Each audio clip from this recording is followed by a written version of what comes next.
There are three functions that a university, polytechnic, or college of education should serve. These functions are teaching, research, and community service. Over the years, these noble objectives have been distorted by a lopsided focus on teaching to the detriment of research and community service. The Tertiary Education Trust Fund, having noticed this disturbing trend and analyzed how the development can be inimical to Nigeria's growth and development, has set out to correct this anomaly by initiating a laser focus on research and development. The visionary behind this project and its prime driver is the Executive Secretary of TETFund, Professor Suleiman Elias Bogoro. His dream is to elevate content development on the organization's intervention scale to be at par with physical infrastructure. Often referred to as the apostle of R&D, the TETFund boss brings clarity to why the improvement of faculty in Nigeria's higher learning institutions is crucial to achieving higher international ranking. Talking about faculty is about the personnel. Just be specific. I mean, the caliber of professors and researchers make a difference, or chief lecturers in the polytechnics and colleges of education. There are times when students, undergraduate students, they want to go for a lecture when they know that it is a respected, top-class professor or lecturer. They want to say this one is top class, first class, I mean, highly rated. If he goes into a class, you find out that from the beginning to the end, they are attentive because that person is of quality. And more so, especially when we are talking about quality of faculty, one of the requirements or indices of judging the quality of faculty is to determine how many research grants that faculty member, that professor, that researcher is attracted, both local and international research grants. Those are some of the parameters that are used to determine the content quality. If you take a look at the ranking of research grants, you find the Ivy Leagues are top there. They have the highest research grant. Research grant, for instance, in California University, Harvard, it's as good as the entire budget of more than half of Nigerian states put together. But that is a single university. That speaks about what is required, the funding requirement. But investment has been deliberate to invest in the right areas. But then, coming back to the R&D thing, if you are not undertaking research to improve the value of either the cement that the Dangotes are investing on, or expanding the value chain in the oil industry through research, innovative research, then you know that we are not advancing. If it is agriculture, if there is no value addition for agri-produce, if it is, you just say, well, we have red Sokoto, and so what? What are you getting out of it? Is it just the meat, or is the milk, or some goat? Because some of us animal scientists, we know that goat meat is one of the very best. If you are not getting value addition from the production or injecting aspect of science into it, then we're not advancing. These are some of the areas that should occupy the researchers and faculty members in a university. The Director of R&D and Centers of Excellence at TETFund, Dr. Saliu Bakari Gire, is in harmony with the position of his Executive Secretary. Government has been investing money in universities.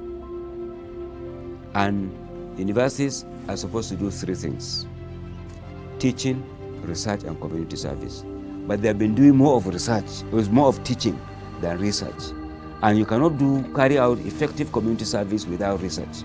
So they are not also doing little of community service.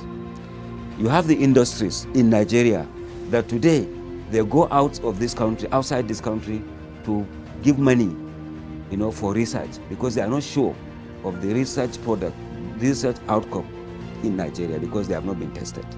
Now, and government is there, standing alone. They keep saying the universities must produce something for this country. The universities must help develop the economy of this country. Government is saying the industries, we must have indigenous industries. Industries must evolve and solve our problems. TETFund is now representing government that is trying to bring these two together so that we activate that relationship and see how we develop our country through knowledge. Nowhere is the need for content improvement more exemplified than the quality of teaching staff. In tertiary education, this is referred to as the faculty. A faculty also refers to a division within a university or college comprising one subject area or a group of related subject areas and possibly also delimited by levels. Suleiman Mohammed Sani is the Director of Academics at TETFund. He's the man charged with the responsibility of managing the interaction between the fund and all things academic in Nigeria's public universities, polytechnics, and colleges of education. The department is responsible for providing scholarships for university lecturers. We intervene in 3 different intervention lines. Number 1, THESIS, that's tertiary TETFund staff, academic staff training, and then we have the conference attendance, and then the teaching practice stroke micro teaching laboratory equipment. These are the 3 lines of intervention that the department handles. And like I mentioned, the THESIS, which is a TETFund scholarship for academic staff, is geared towards provision of scholarship to lecturers to study in the foreign and local institutions, while the conference attendance also provides support for lecturers and non-lecturers, that is teaching and non-teaching. These give them the opportunity to travel outside the country or within the country in Nigeria to present and showcase their researches and also collaborate with other international contemporaries of theirs. While the teaching practice is solely a support to colleges of education for the supervision of teaching practice, and the MTLE is solely for provision of laboratory equipment for the micro teaching laboratories. Research and development is a process intended to create new or improved technology that can provide a competitive advantage at the business, industry, or national levels. The process of technological innovation, of which R&D is the first phase, is complex, risky, and therefore requires the total buy-in and ownership by the academia. What role does TETFund's academic department play in the paradigm shift to R&D? Before now, the focus is more on provision of infrastructure for teaching and learning. But with the coming of the second coming of the executive secretary, he had a vision, a very wide vision, not only for TETFund, but for Nigeria as a whole. And then for his vision for us to realize his vision, definitely there must be synergy between my department, Department of Education Support Service, and the R&D department.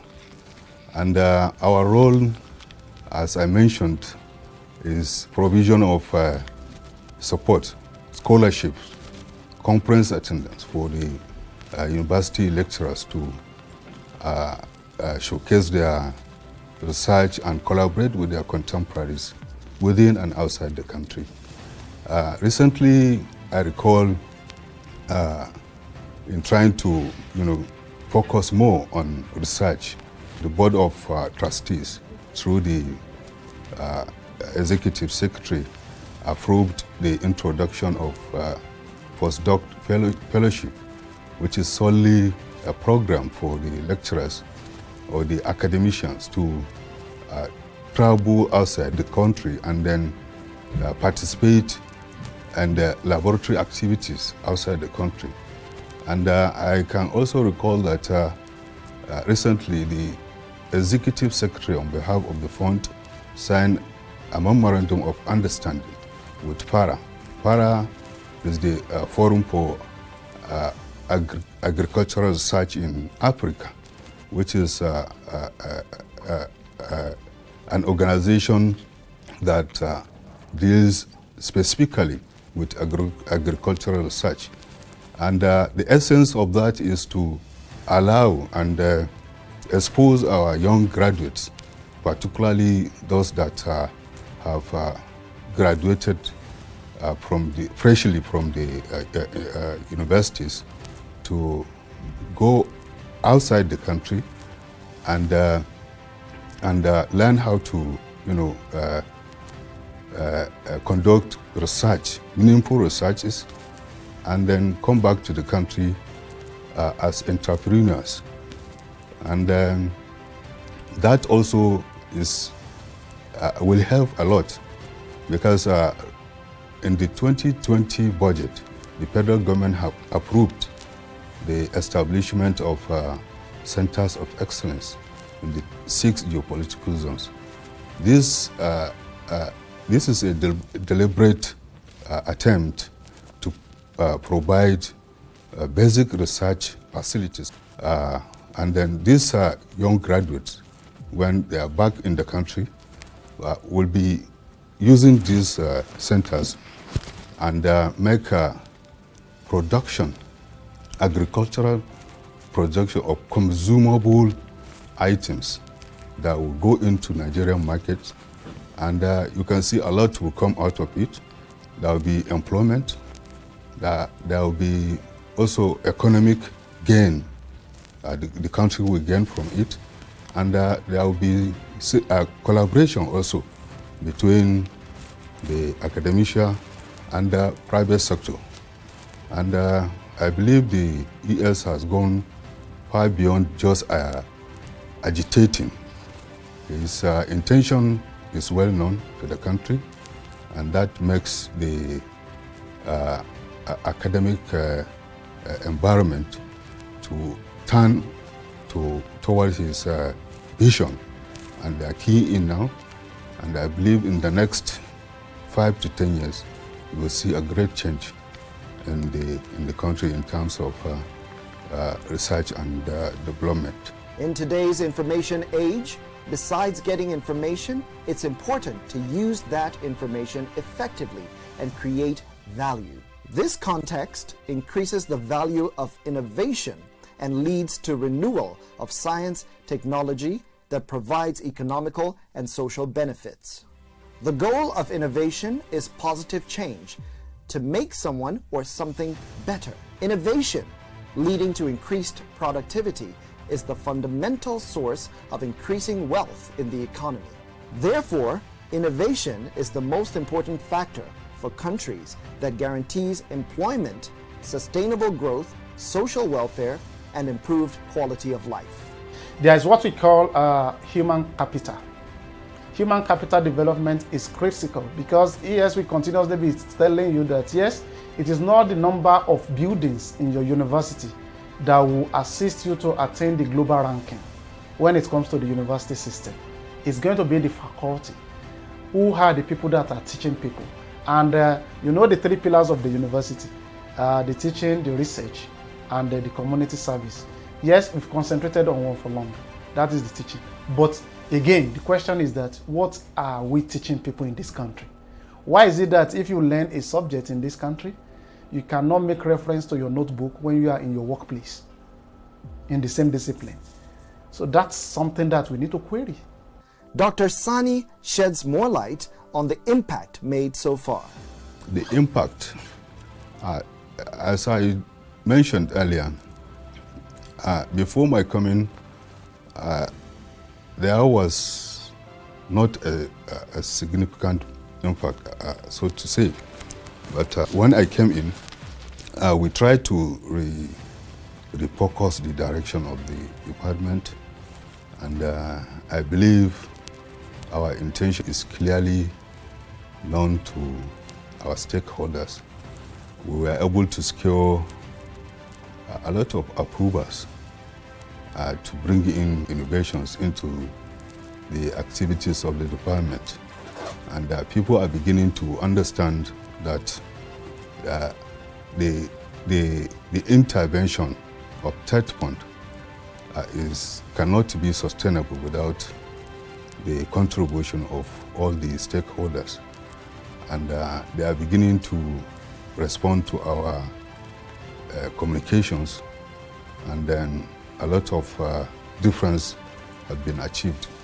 But specifically, I would tell you, we are at the verge of implementing these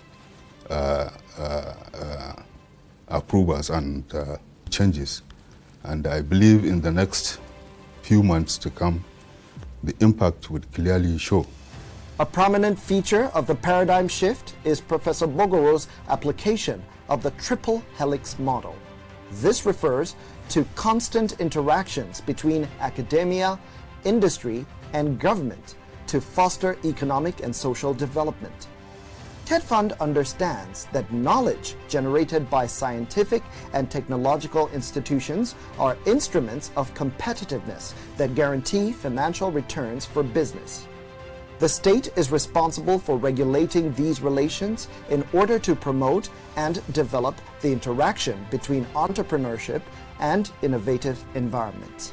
I mentioned just recently the collaboration, the agreement between TETFund and FARA. It's a similar thing you are talking about. And I also mentioned that not only the academic staff or the lecturers have begun to understand and to realize that research and development is the answer to the economic development of the country. And I think I also mentioned that both the lecturers and the private sector are now keying in to the research and development. And we are just starting, and I believe, as I also mentioned, in some years to come, with the provision of the required facilities and the equipment, things will change. Triple helix is just like saying we are building a relationship on three. There will be three legs, just like the word triple. One leg is the academia that are supposed to do the research. The other leg is the industry that is supposed to now uptake the outcome of research into products and services. And then the other leg is government that will bring the two together. You know, government has to come to bring the academia and the industry together so that we now are able to actualize that knowledge economy that I was talking about. The knowledge is supposed to be from the universities. The universities are supposed to be hub of knowledge. They are supposed to actually be the hub for startups, you know, for ideas, at times we call them crazy ideas. But those crazy ideas, you know, you have to disrupt your thinking and come up with those crazy ideas. And then those ideas will now be tested by the university community and see the potential. And that potential will be will be funded by the industries so that they bring out some products out of this. As an example, maybe 200 years ago, if someone said that there will be a flying object, you know, that will carry people from one place to another, someone would just say, this is a crazy person, just waste your time, it's just crazy. But, you know, in the early 1914 or so, you know, the brothers came up with that idea, and it was processed over time and time. And today we have all sorts of, not only airplanes, we also have drones. You know, today you have even, yes, drones that even deliver messages for whatever, you know, you today have all those. But maybe 200 years ago, if someone thought of that, they just forget about this. So the universities are there to think about all those ideas that you might not think will even work. And the industry is there to uptake whatever that comes out of that university that will now become a product that may be sold to public. The Director of Academic Staff Training and Development is also working on promoting applied research in Nigeria's higher learning institutions. I mentioned definitely there must be synergy between these departments. But for now, what we do is to receive write-ups from sponsored scholars after completion of their studies, and then to forward to the Department of Education Support Service for publication as journals or books. And it's also the product of our intervention as a department that participate also in the research at local and international level. That is the National Research Grant and the institution-based research, which is handled by the Research and Development and Centers of Excellence Department. And the other one is the outcome of THESIS and the research works for publication into journals and books, which the ESS department handles. So this is how we work for now. And I believe with time, the collaboration, the synergy will be more expanded, because with the introduction of the new intervention lines I mentioned, definitely we will need to have a more extensive connection than we have now. But for now, this is how we operate. And the ICT department also is the driver of our activities in terms of putting it into soft and soft wares and what have you, and then taking it outside the pond. We also catch a glimpse of what is to come. It's a very good initiative, and it's something that supposed to have been done long ago. And I believe if all stakeholders will refocus and then put more effort on this program, and with also commitment, zeal, and understanding on of the process, definitely the benefit is not only for university lecturers. It will go beyond, because it will go outside the academia. I believe the Nigerian economy as a whole will be affected by the program, only if we are able to sincerely put in our best and commit ourselves to the implementation of the R&D in Nigeria. The future belongs to those who believe in the beauty of their dreams. TETFund has decided not to follow in any footsteps, but to make its own. With the strategies put in place, the core challenges of Nigerian tertiary education will be addressed, triggering a fundamental change that will prove to be a revolution of the nation's knowledge economy. And that is the paradigm shift.